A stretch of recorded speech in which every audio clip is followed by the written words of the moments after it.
What's going on, everyone? Juicebags here, and welcome back to Some Dungeon Defenders Awakened.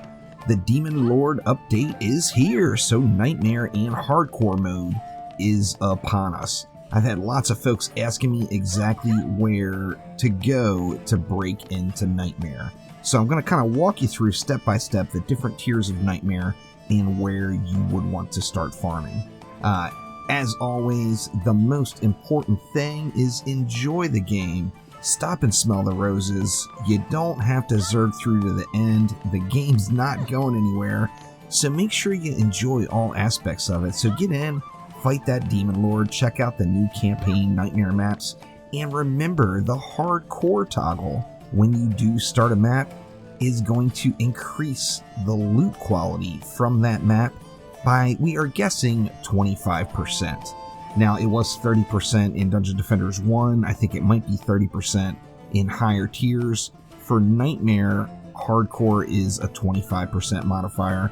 Use Hardcore every time you can.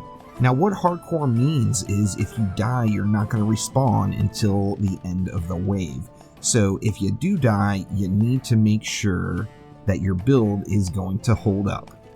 So here we go. Where do you go when you're first breaking in? Now this, of course, is 100% loot based. It is not talking about stopping and smelling the roses, and I do encourage you to do that and have a little fun.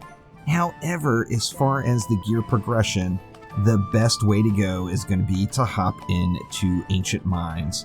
Of course, we know those rock pets drop in Ancient Mines. The giraffes actually got quite a buff, so now just completing Wave 25, you're going to have a chance at getting a really high-end giraffe pet, which could outdo your rock very, very easily. Now, I think the rocks, the super-duper rare rocks, I still haven't seen a mythical or a transcendent rock, but I'm imagining they are just absolutely crazy. Now, when you get into Ancient Mines as you're pushing through, once you get up to wave 15 or 16 or so, you're going to start seeing level 70 transcendent gear, or pardon me, level 70 mythical gear. Just like I'm using right here on my Huntress. So this is all stuff that dropped right from Ancient Mines. This is kind of the entry tier of Nightmare gear.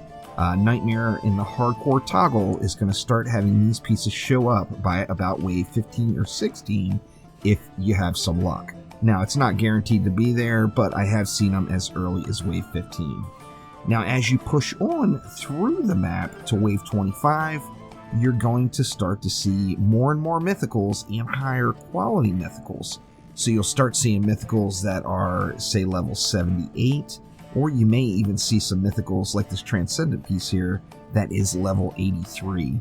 And I would really suggest to everyone, play Ancient Mines until you're sick of it. I know everyone doesn't want to hear more Ancient Mines, but Ancient Mines is without a doubt just the easiest map to hop into in survival, Nightmare, and Hardcore. Now, me personally, I am not going to do any maps without Hardcore, so make sure you've got that Hardcore toggle on as long as your build is going to hold if you do die.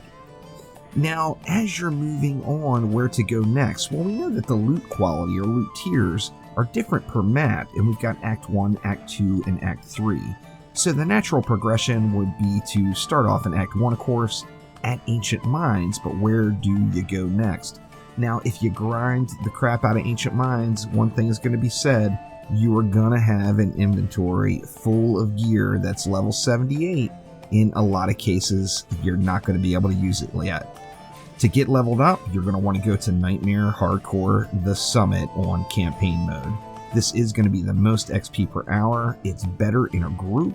So if you have a 4-player group or are doing public matches, this is the map you want to do. It is our super fast run. Just with some of that entry level, level 70 mythical stuff, you're going to very easily clear this map in under 10 minutes every time in a 4-player group. Now, it is going to be very, very nice XP and the highest XP per hour. So if you do want to put your grind on and get to the point where you can start equipping some of that gear that's filling up your inventory, you're going to want to head over to the Summit Nightmare Hardcore campaign. Now, another option there is the next step, and this one is really, remember, this is all just a matter of opinion and what I think is easiest. I personally feel like the next step and the easiest map would be one of two. Either Nightmare Hardcore Survival in Magus Quarters, the bonus map, or Nightmare Hardcore Survival, the Throne Room. Both of these maps are very, very achievable with that level 70 mythical gear. Now remember, if you're just coming into Nightmare or Insane gear, you gotta start baby steps now. You gotta start off at the beginning and work your way through. So either Magus Quarters or the Throne Room next, and then when you're ready to finally step it up, you've got some level 70 gear fully upgraded, or you've got some level 78 gear, say partially upgraded, then it's time to get into Act 3. And once again, I think the easiest grinder in Act 3 is going to be Promenade. Promenade can be done pretty quickly. It's not super difficult. Well, I mean, it is difficult, but comparing it to the other Nightmare Hardcore maps, Promenade can be done relatively easy with a full set of fully upgraded level 70 gear or level 78 gear. Now remember as well that multiplayer is going to net you more XP and better quality loot. Now the better quality loot may not be a factor if you can't use the loot yet, but one thing that is extremely powerful as you're making this jump in is to use buffing and use cross buffing. If you have an organized group, by all means get yourself a Tower Boost Monk with that chromatic gemstone. So remember, in addition to that, the chromatic gemstones do stack, and they stack in the aspect of you can stack a speedy with, or that one's a speedy as well. You can stack the different types of gemstones together.